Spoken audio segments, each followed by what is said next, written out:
Teman-teman sekalian, kalau sudah paham dalam diri kita ada nafsu dan takwa, itu tandanya setiap aktivitas kita akan selalu dihadapkan pada dua pilihan ini. Anda mulai bangun tidur, itu pasti sudah mikir tuh.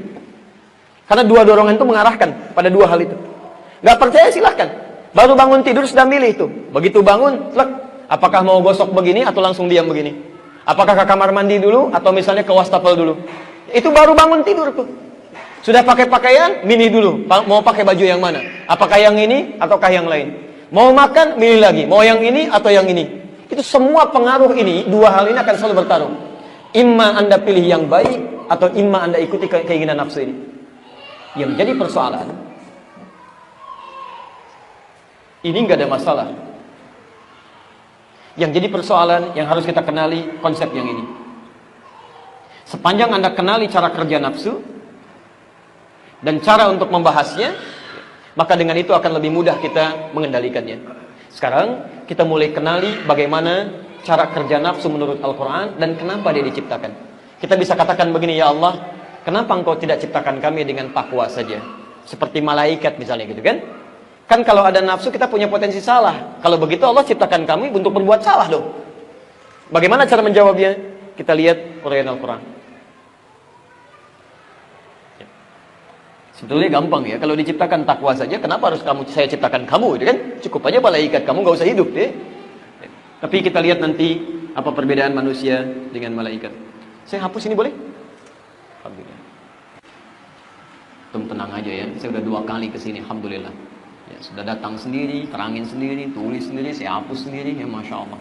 Antum lihat aja lah. Alhamdulillah. Taib. Pertama, teruskan ayatnya. Quran surah 91 masih di ayat 7 sampai 10. Ya, sekarang lihat ayat 8 sampai dengan 10-nya. Ayat 9 ya, maaf ya. Ini sudah. Ini sudah. Wa nafsin wa ma sawwaha fa alhamaha fujuraha wa taqwaha. Ketemu di situ. Sekarang lihat ayat 9-nya. Bagaimana cara kita memosisikan nafsu? Perhatikan. Fa'alhamaha fujuraha wa taqwaha qad aflaha man zakkaha. Ini poinnya. Ini cara kita memosisikan nafsu. Qad aflaha. Jadi man zakkaha. Ini poinnya. Satu, kalimatnya menggunakan kata falah. Aflah dari kata falah, artinya tenang, bahagia, sukses, nyaman. Jadi, tenang, bahagia, cenderung sukses dalam beraktivitas, dan nyaman. Fokus. Man, huruf yang menunjuk pada orang tanpa batas. Jadi baik laki-laki, perempuan, besar, kecil, tua, muda, itu masuk kategori man di sini. Seakan Allah ingin mengatakan, hey, siapapun yang namanya manusia, mau laki-laki, perempuan, besar, kecil, tua, muda, saya jamin hidupnya pasti tenang, bahagia, sukses, bahkan nyaman dalam menjalani kehidupan. Zakkaha, ini diterjemahkan di mushaf yang bisa menyucikan nafasnya, jiwanya. Masih ingat di nafas tadi ada apa saja? Satu ada takwa, yang kedua hujur, masih ingat ya? Saya mau tanya sama ibu deh bu ya. Sebentar. Kalau ibu mencuci pakaian,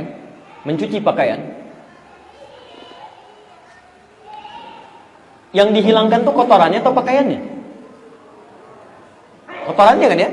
Bukan pakaiannya ya? Kalau pakaiannya dihilangkan, masya Allah nggak akan selesai gitu kan? Ada kotoran buang gitu kan? Taib. Yang dihilangkan kotorannya, bukan pakaiannya. Perhatikan, Allah seakan ingin memberikan gambaran pada kita.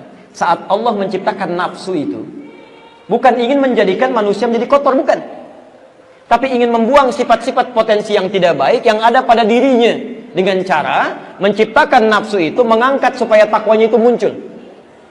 Bahasa paling gampangnya begini, bahasa paling gampangnya. Saat Allah ciptakan takwa, ini ada sifat baik, saya turunkan, saya hapus sebentar.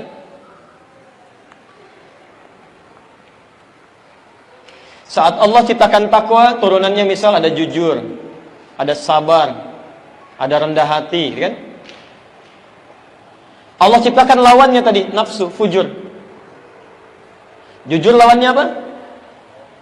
Bohong, gitu kan? Dusta. Sabar lawannya? Marah, misal, gitu kan? Rendah hati lawannya? Sombong. Ini pasti nih ya. Setiap diciptakan sifat baik di takwa, diciptakan lawannya, di fujur. Selalu begini. Jadi ketika Anda diarahkan pada kejujuran, sisi lain mengajak pada kebohongan. Ketika Anda dilatih untuk sabar, yang lain melatih Anda untuk marah, meminta Anda untuk marah. Paham sampai sini?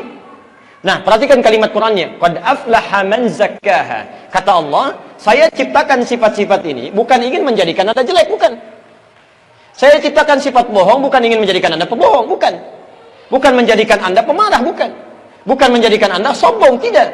Tapi untuk melatih yang baik-baik ini supaya muncul. Zakkaha, cuci sifat jelek-jelek yang ada pada diri manusia, potensi nafsu tadi. Yang ini saya ciptakan untuk melatih yang takwanya supaya muncul, bukan ingin menjadikan Anda jelek. Dicuci yang jelek ini supaya tampil pakaiannya bagus. Bohong diciptakan untuk menguji supaya yang jujur itu muncul. Sebab kalau bohong nggak diciptakan, bagaimana ketahuan jujur? Kalau tidak ada sifat marah, nggak akan diketahui sabar, Pak. Silahkan bagaimana Anda bisa menguji kesabaran kalau nggak diciptakan marah? Kalau tidak ada sombong, nggak akan ketahuan rendah hati. Karena itu saat Allah menciptakan sombong di nafsu, bukan ingin menjadikan nafsunya kotor, bukan. Tapi supaya dicuci yang kotornya, muncul sifat baiknya. Sombong diciptakan untuk melatih sifat rendah hati di takwa supaya muncul. Katalis kalau dalam bahasa kimia. Jadi mohon maaf, rumus cepatnya kata Quran, qad aflaha, akan tenang kehidupan seseorang, nyaman dia, sukses dalam beraktivitas, damai hidupnya, zakkaha, jika dalam kesehariannya saat dihadapkan pada hal yang tidak baik itu, dia bisa mencucinya dengan mendatangkan lawannya. Misal, ini agak rumit sedikit ya, saya sederhanakan supaya mudah dipahami. Fokus sebentar. Saya ambil satu ya, marah misalnya. Lawannya apa? Sabar. Lihat rumusnya. Allah tidak menciptakan marah kecuali untuk melatih supaya sabar muncul. Caranya supaya hidup Anda tenang, nafsu ini bisa ditekan, salah satu caranya, lihat rumusnya, cara kerjanya ya. Cara kerjanya, setiap muncul marah, kata Quran, cepat cari lawannya untuk dimunculkan.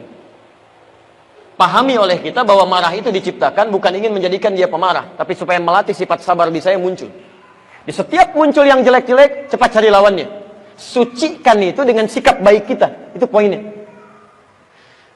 Suami pulang ke rumah, Bu ya, misal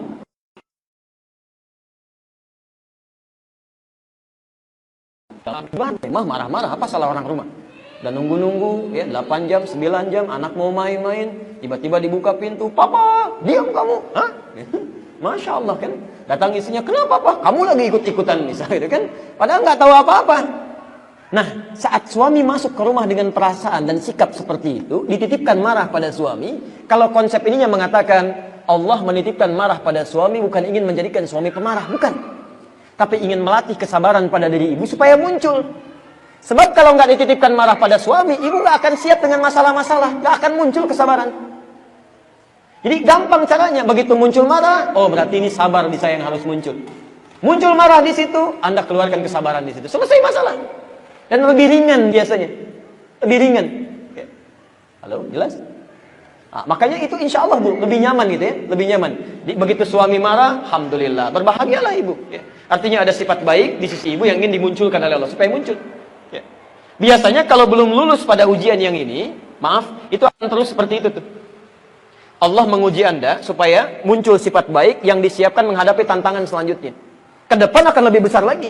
Kalau Anda nggak siap dengan sabar yang kecil-kecil, Anda akan kecewa dan bahkan menyesal dengan persoalan yang lebih besar di hadapan Anda. Nggak siap nanti. Ya. Bisa-bisa ada yang pesimis, bisa-bisa ada yang bunuh diri, bisa-bisa ada yang macam-macam. La haula wala quwwata illa billah. Dan ini yang kita punya, maaf, di kepercayaan lain tidak ada konsep ini. Profesor Kato saat kami ke Tokyo, itu ada jurnal penelitian ditulis oleh Profesor Kato. Kata beliau, orang Islam itu lebih hebat dibanding orang Jepang.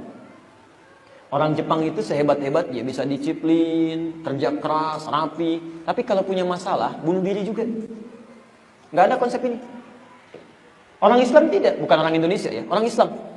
Ya, sana kasih banjir sedikit stres ya. Orang kita kasih banjir berenang, Masya Allah gitu kan. Baik, jadi ada poin-poin tertentu yang memberikan ketenangan dalam jiwa gitu. Jadi kalau Anda bisa terapkan ini gampang. Menemukan yang jelek, cari lawannya yang baik. Antum pulang ke rumah Pak, lihat istri cemberut misalnya. Masya Allah, cemberut, fujur nih. Cari lawannya. Apa lawan cemberut? Senyum. Berarti Allah titipkan pada istri saya cemberut supaya saya senyum. Selesai. Assalamualaikum. Kayaknya kenal nih. Siapa ya? Selesai itu. Udah cair pelan-pelan. Kan? Tapi kalau antum lawan dengan sesuatu, dengan nafsu lagi, dengan fujur lagi, nggak akan selesai. Kenapa kamu begitu? Emang kenapa? Nggak akan beres tuh. Ini sudah sampai kiamat kurang 2 hari, jadi aja begitu tuh. Ini poinnya. Begitu menemukan sesuatu yang tidak baik, cari lawannya yang baik. Memang tidak mudah ya, tidak mudah, tapi butuh praktek. Ustadz juga sama, mudah menyampaikan, tapi prakteknya belum tentu seperti kemudahan menyampaikannya. Makanya jarang ada ustadz ceramah bawa istrinya. Ini live ya, saya nonton ya, Insya Allah. Baik. Ini konsep yang pertama. Pelan-pelan ya. Kita mumpung masih di dasar nih. Sebentar, paham sampai sini? Jelas ya? Baik. Saya pernah seringkali tampilkan kisah ini untuk memberikan gambaran lebih jelas dia. Ada seorang keluarga, satu keluarga saleh luar biasa, suaminya saleh, istrinya salehah, punya anak 3, sudah mulai besar-besar. Konsep ini dia pakai. Ya. Satu kali pulang suaminya ke rumah, dalam keadaan lapar luar biasa, lapar capek gitu kan, lapar capek. Istri punya kebiasaan makanan sudah siap, jemput di depan pintu, kemudian mulai dicium tangan suaminya, dibawa masuk gitu kan. Tapi kalau Allah pada saat itu begitu datang, makanan belum siap Pak, masih di dapur. Ya, begitu dibuka pintunya, suami yang datang, ya, dia cium tangannya, persilakan masuk. Kemudian suami tunggu di meja makan, mah tolong bikinin dulu pengganjal katanya. Ya, saya bikinin mie ya Pak ya katanya, ya nggak apa-apa. Taib suami duduk di meja makan, ini kisah nyata ya, istrinya pergi ke dapur. Taib masak, dan sambil masak seperti itu dia bikinkan mie. Qadar Allah karena pikirannya bercabang, garam 1 sendok yang akan dimasukkan ke dalam sayur itu pindah ke mie yang 1 mangkok itu. Dia aduk, dan dia nggak sadar. Dia aduk aja gitu ya. Udah selesai, dia datang pada suaminya dengan penuh senyuman, dia katakan, Pak silakan katanya, untuk ganjal dulu. Suami alhamdulillah. Begitu dimulai cicipan pertama, ada sesuatu yang beda nih.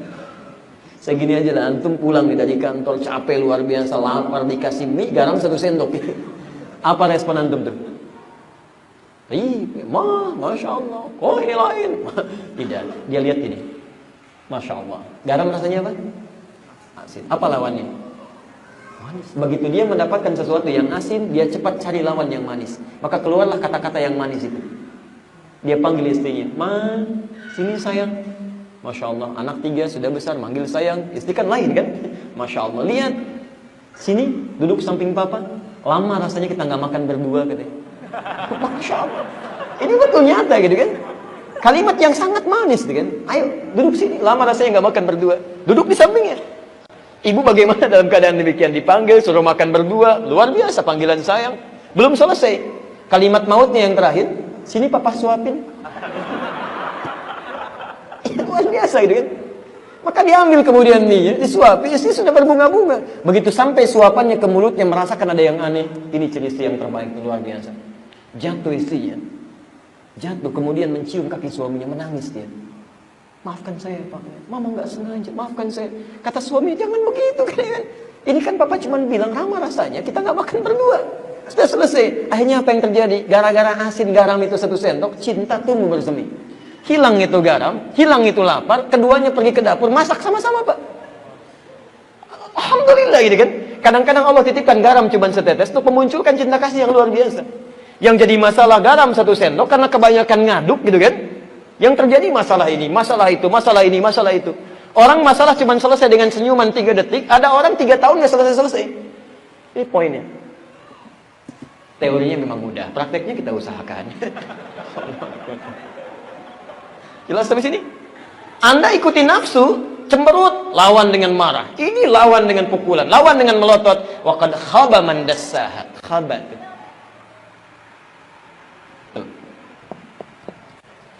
Haula wala quwwata illa billah. Khaba. Khaba itu bukan cuma sengsara, tapi nestapa. Ya. Sudah jatuh tertimpa motor, kan jatuhnya dari motor gitu kan, dia nggak naik tangga. Naik, jatuh, ketimpa lagi, jatuh, ketimpa. Artinya apa? Merasakan penderitaan yang bertubi-tubi. Ya. Jadi kalau orang tidak kenal dengan konsep ini, baru masalah kecil aja sudah nggak enak. Apalagi nggak mau diselesaikan. Ya. Mohon maaf, ya. Suami pulang agak terlambat kan, penampilan agak kurang seperti biasanya, mulai muncul. Nggak beres nih. Tapi nggak beres tuh nggak mau nanya. Terus dibawa sampai malam. Malam nggak mau nanya lagi. Besoknya terus jadi masalah. Jadi masalah. Itu khaba namanya. Keadaan tersiksa. Ada tidak adanya jadi masalah. Jadi persoalan di sini. Baik. Karena itu teman-teman sekalian, yang pertama, dalam bahasan cara kerja nafsu yang pertama, kita mesti paham, nafsu diciptakan oleh Allah. Pada asalnya bukan ingin membuat kita bermasalah, tapi ingin menguji atau menjadi katalis untuk meningkatkan sifat baik dalam takwa supaya muncul. Paham sampai sini? Karena itu kalau menemukan sifat-sifat dan sikap yang tidak baik dalam kehidupan, cepat cari lawannya. Cepat cari lawannya. Jelas di sini? Alhamdulillah. Minimal kita akan tenang. Saya beri contoh begini ya. Anda punya masalah dengan orang. Dia mencela misalnya kan, mencela, menghina Anda dan sebagainya. Baik. Anda maafkan misalnya. Ya, maafkan, sudah. Cela lawannya, sabar. Saya maafkan dia. Tapi dia nggak mau minta maaf. Tolong pahami konsep ini ya. Ketika Anda maafkan orang, memunculkan sifat takwa itu, maka yang pertama urusan Anda selesai dengan dia. Selesai. Karena urusan Anda selesai dengan dia, maka Allah akan hilangkan segala sekat